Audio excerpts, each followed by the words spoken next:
En ce temps-là, Jésus prit avec lui Pierre, Jacques et Jean, son frère, et il les emmena à l'écart sur une haute montagne. Il fut transfiguré devant eux.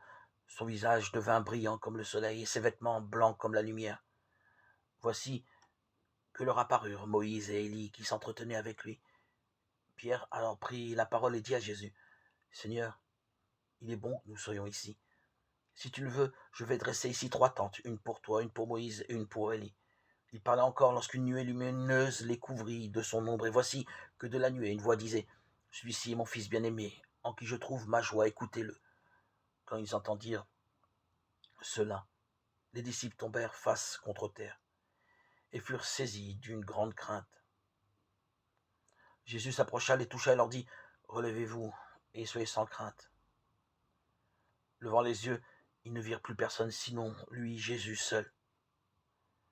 En descendant de la montagne, Jésus leur donna cet ordre, « Ne parlez de cette vision à personne avant que le Fils de l'homme soit ressuscité d'entre les morts. » Évangile selon saint Matthieu 17, 1-19. Le récit de la transfiguration ouvre au lecteur un moment privilégié de la vie de Jésus et de sa relation aux disciples. Parti à l'écart sur une montagne avec Pierre, Jacques et Jean, Jésus révèle par la lumière qu'il envahit l'intensité de sa proximité à Dieu. Pendant une durée qui n'est pas précisée, les disciples ont accès à Jésus d'une autre manière. Dans la lumière qui fait briller sa face comme le soleil, ils perçoivent l'unité à Dieu dont il est porteur. Cette unité est très vite attestée par la parole qui confirme Jésus comme le Fils bien-aimé. Jésus vit devant ses disciples une expérience d'alliage au Père, unité intime pourtant visible de l'extérieur.